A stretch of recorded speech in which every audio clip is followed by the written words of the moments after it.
In our last episode on the First Crusade, the Crusaders narrowly avoided disaster near the plains of Dorylaeum. So far, the campaign was a well-coordinated success, as the movement of the Byzantine and Crusader forces secured western and central Anatolia.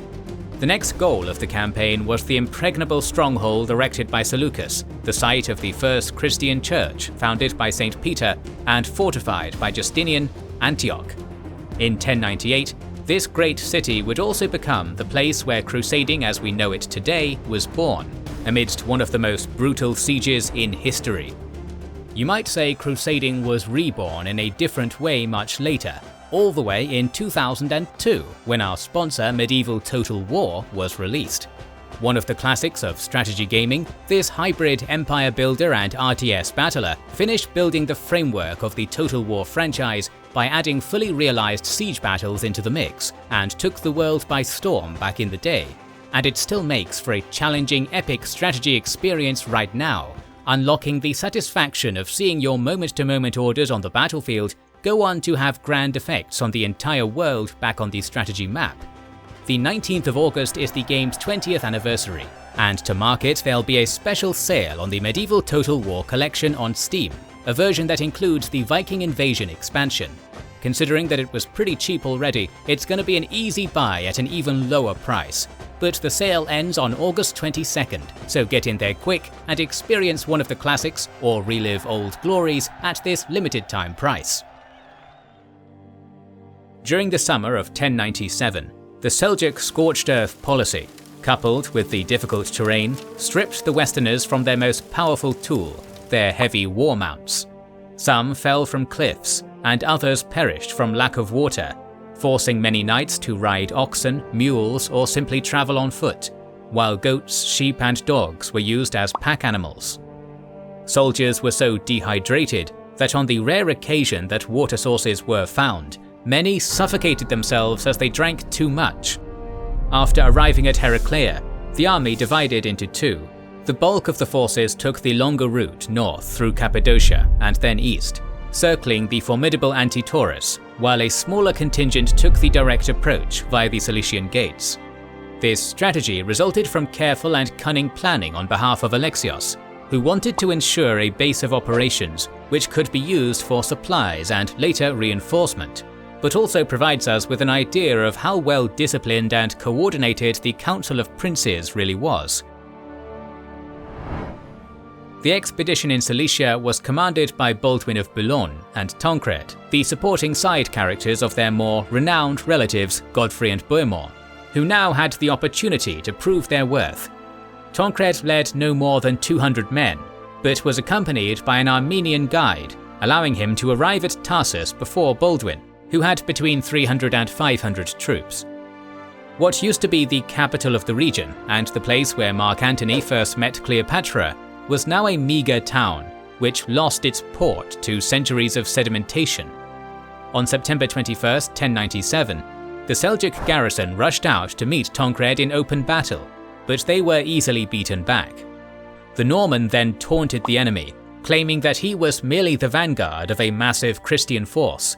The following morning, he received their surrender and raised his banner on the citadel. That same day, Baldwin arrived and feasted beneath the city walls alongside the Normans. Despite being absent from any engagements, he suggested that they were to share the spoils equally, and since he had the larger force, Tancred had to begrudgingly accept. His banner was replaced and thrown into a nearby marsh. Within hours, he gathered his troops and rode east.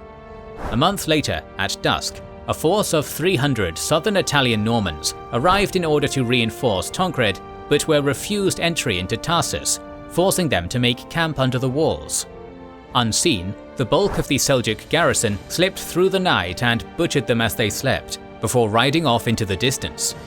A rumor began circulating that Baldwin was actually responsible, and fearing for his life, he locked himself in a tower waiting for the storm to pass, before installing his own garrison and leaving a week later. But the bloody stain would never be forgotten.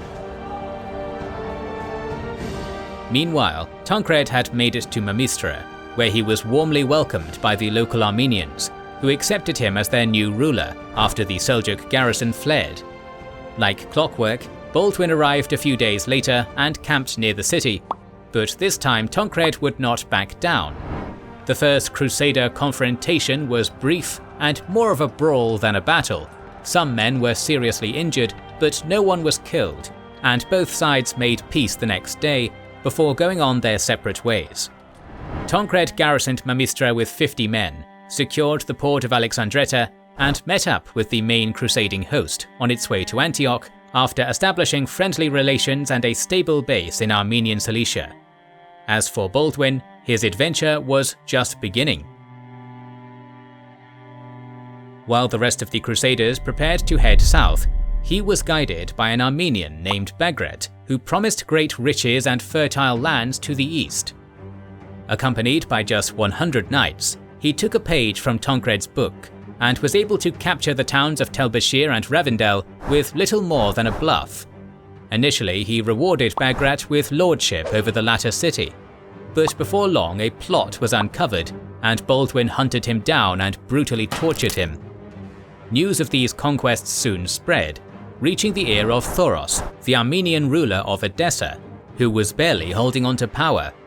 The two men formed an alliance, formalized in a bizarre ritual, during which both men stripped to their waist and embraced each other under a long shirt, sealing a union between father and adopted son. With his newfound Latin son, Thoros dispatched Baldwin at the head of an Armenian force to deal with his Seljuk rival from Samosata. On his return to Edessa, the Crusader uncovered a plot by Edessene nobles aiming to assassinate Thoros. Baldwin neither aided nor turned them in, hoping to see where the wind blows, and in March 1098, the locals rebelled against their ruler and ripped him to pieces. Baldwin immediately jumped on the opportunity and established an iron grip over the city, which would become the base of the future County of Edessa, the first Crusader state, carved out with just 100 men and questionable morality. Meanwhile, the main body of the Crusader army took Marash on October 10th of 1097 and prepared to attack Antioch. At its peak, it was the third city of the Roman Empire, but its role in the region was now diminished due to the rise of neighboring Aleppo and Damascus. The Latins could have taken Jerusalem without it, but if they wanted to keep it, they needed this strategic target, which had immense value to all Christians. Luckily for them, those same cities were now fighting for dominance, while Antioch stood alone in the backdrop of the fragmented Seljuk Empire. Ruled by its ambitious and very capable Turkoman named Yankisian, who struggled to preserve his domain amidst civil war, pockets of Shiite Arabs, numerous Christian subjects, and now an impending zealous army with quite the reputation. But now, let's look at what he had going for him. A very capable Seljuk garrison of 5,000 men alongside 800 soldiers, incredibly well-built walls 20 meters high and 2 meters thick, covering a large area, including a hill featuring a formidable citadel 500 meters above the city, from which the defenders could track every Frankish move. There were foothills which could be turned into farmland, but above all, the geography made this city nearly impossible to take. The city was protected by a mountain to the east, while the Orontes River flowed in a way that if an army wanted to surround Antioch, it had to cross it, separating the camp in 3 on its west and south side. In mid-October, the leaders of the Crusade gathered together to discuss how they would tackle this challenge. Tatikias came forward and proposed that they fortify themselves to the north and harass the garrison from afar, a long and drawn-out strategy that worked in 969 during the Byzantine Reconquista of the Macedonian dynasty period. But the majority decided on a more direct approach. Raymond of Toulouse was convinced that if the Crusaders took too long, many would desert during the winter, something which had already started to occur during the difficult trek in the mountains. Satellite fortresses were captured, with contingents securing Bagras, Arta, and the Iron Bridge, opening the road to the coveted city. But once the Crusaders met the imposing defences high above them, all hopes of a direct assault dissipated. 30,000 Latins, half of which were non-combatants, made camp against just 3 of the 6 main gates on the 20th of October, centered around the northwestern corner. Bohemond took up position in front of the St. Paul Gate, while the remaining Italian Normans, led by Tancred, camped behind. The northern French blockaded the Dog Gate, Godfrey of Bouillon held the Gate of the Duke, and the Byzantine contingent acted as reserves. Siege warfare was a staple of medieval European warfare, which also came with certain traditions. Namely, the first banner to fly above the walls of a newly conquered city represented a strong claim to it, and it is here that we find that Bohemond was starting to show some of his ambition, being the first to arrive and positioning his forces against the most crucial gate of the 3.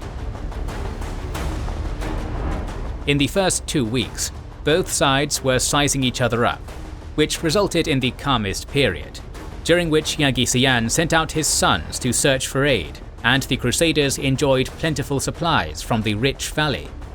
Fearing mutiny, the Seljuks expelled a large portion of its Christian population, while many Armenians took the chance to visit the Crusader camp and report back to Yaghi what they saw. Suddenly, this army that took down the Sultanate of Rum didn't seem so threatening, and the strategy changed entirely. Arrows were shot from atop the citadel, while mounted archers sallied out and harassed the camp, racing back across the bridge when given chase. Harim, a nearby fortress, was still in Muslim hands and was used as a base from which raids were continuously launched. By mid-November, the winter cold was setting in, supplies were waning, and heavy rains poured on the Christian force. The Crusaders were putting barely any pressure on the city, while the city continued to receive rich caravans from the south. In order to turn the tide, the Latins built a bridge over the Orontes River by tying small boats together, which was difficult to cross. The maneuver allowed the Crusaders access to the sea via the crucial port of St. Simeon, which received regular shipments of supplies from Byzantine Cyprus. This entry point allowed the Franks to send and receive letters from the west, resulting in a rare collaboration between Bishop Adhemar and the exiled Patriarch of Jerusalem, who drafted a letter asking the West to send a new wave of reinforcements to the Holy Land. On the 17th of November, 13 Genoese ships even made it to the port, bringing vital craftsmen and materials, which were used to build a fort on the slopes of Mount Storin called Malregard. Next, Bohemond was chosen to deal with Harim, which he did by employing step tactics, namely a feigned retreat. This drew out the small garrison, which was then smashed by a heavy cavalry charge, personally led by Bohemond. The fortress didn't fall, but its garrison was neutralized. According to eyewitness reports from the Crusader camp, those whom we captured were led before the city gate and were beheaded to grieve the Turks who were in the city. The garrison immediately responded in kind, according to the same report. Alas, how many Christians, Greeks, Syrians and Armenians who lived in the city were killed by the maddened Turks. With the Franks looking on, they threw outside the walls the heads of those killed with their catapults and slings. This especially grieved our people. The Greek Christian Patriarch of Antioch was regularly suspended from the walls upside down, while the guards beat his feet with iron rods. Both sides were determined to win, no matter the cost.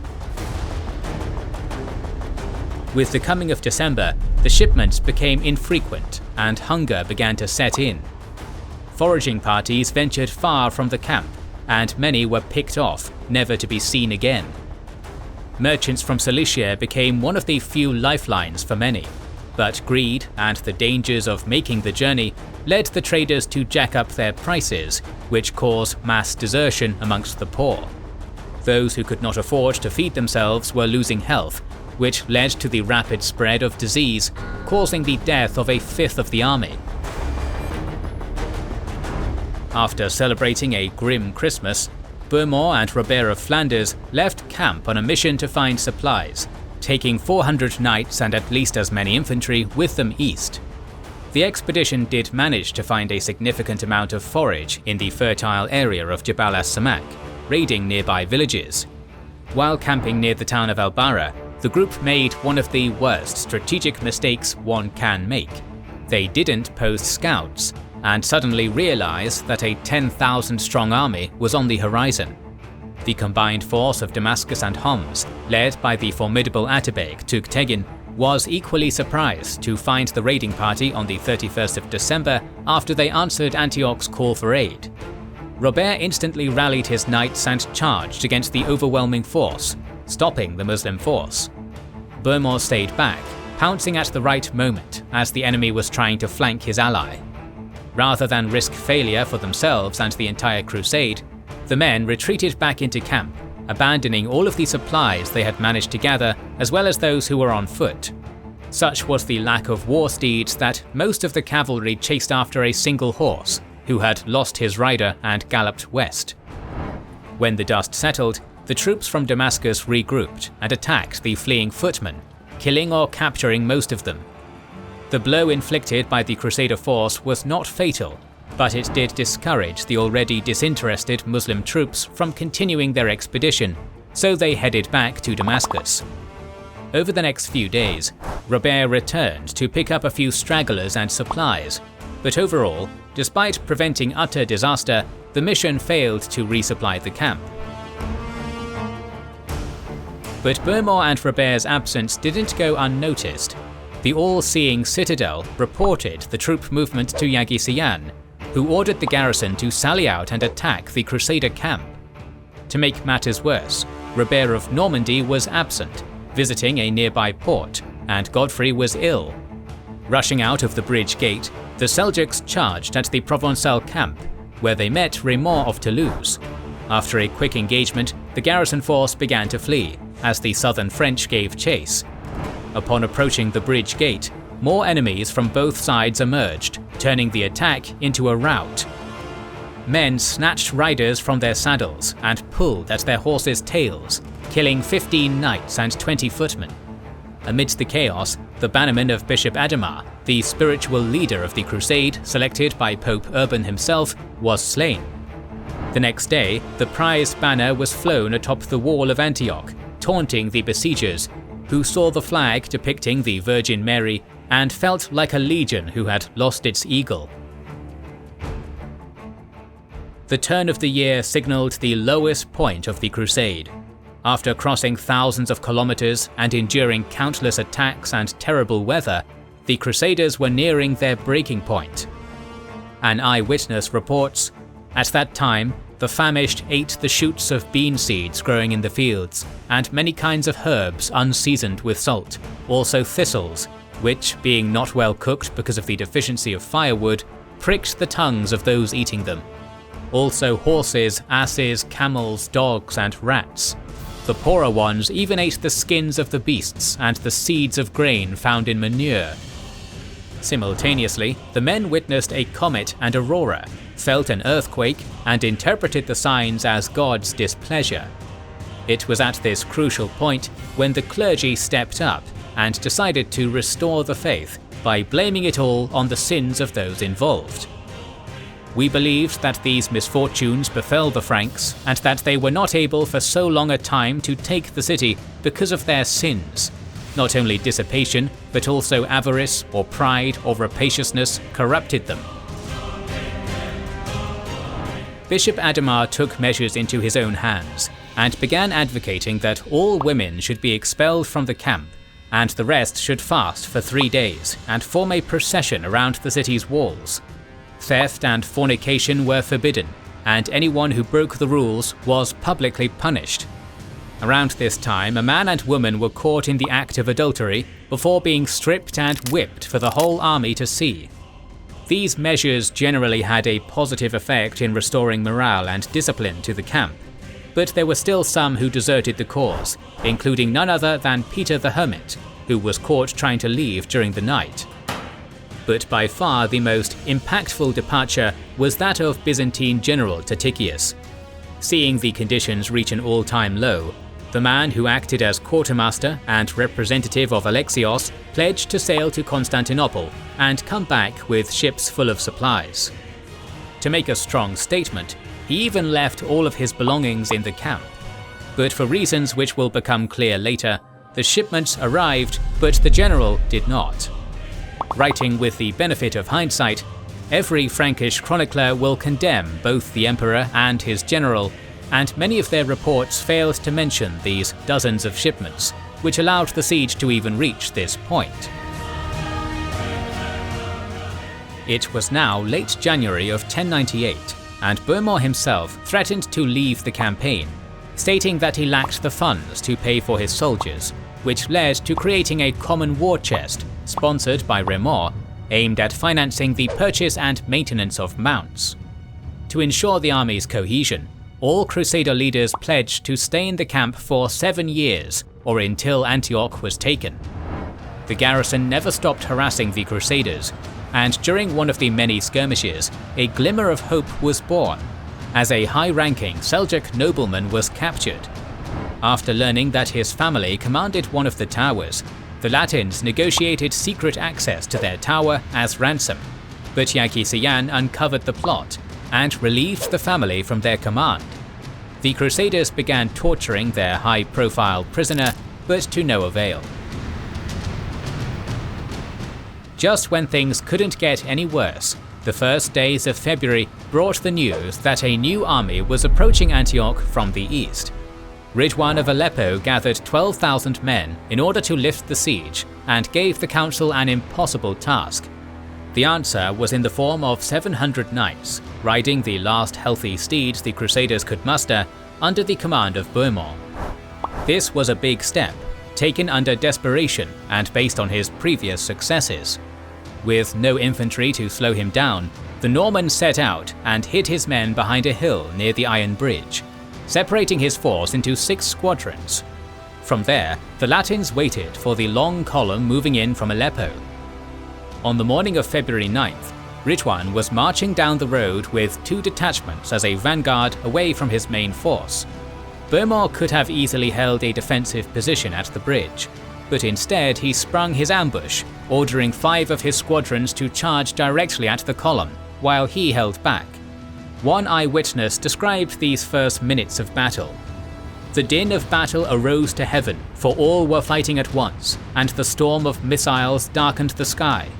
Knowing that they were heavily outnumbered, these knights must have been terrified, but they played a crucial tactical role. Their shock attack drew Ridwan's main force forward into the heart of the battle. His massed troops now began to push the Crusaders back, and the Aleppans most likely felt that victory was at hand. In fact, this was the moment for which Bohemond had prepared.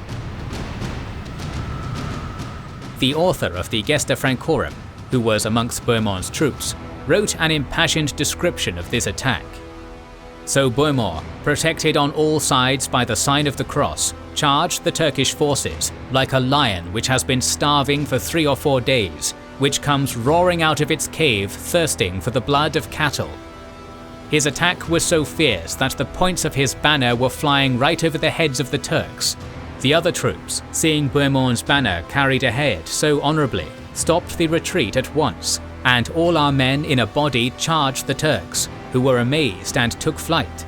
Our men pursued them and massacred them right up to the Iron Bridge. The Norman bet the fate of the entire expedition on this brilliant move, and as the fleeing head of the enemy column started to trample those behind them, the knights who followed him recognized his genius. The garrison, having seen Bohemond leave camp once again, attempted a counterattack, but once again they were repelled. With the battle and booty won, we carried the heads of the slain to camp and stuck them on posts as grim reminders of the plight of their Turkish allies and of future woes of the besieged. Despite this success, the siege of Antioch was just starting, and in the next episode that we're planning to release very soon, we'll talk about how the siege progressed into the battle against Kaboka, the Atabeg of Mosul, who led a coalition of Muslim rulers of the region and tried to relieve Antioch, leading to the biggest battle of the First Crusade. If you don't want to miss this episode, make sure you are subscribed and have pressed the bell button. Please consider liking, commenting and sharing, it helps immensely. Our videos would be impossible without our kind patrons and YouTube channel members. whose ranks you can join via the links in the description to know our schedule, get early access to our videos, access our Discord, and much more. This is the Kings and Generals channel, and we will catch you on the next one.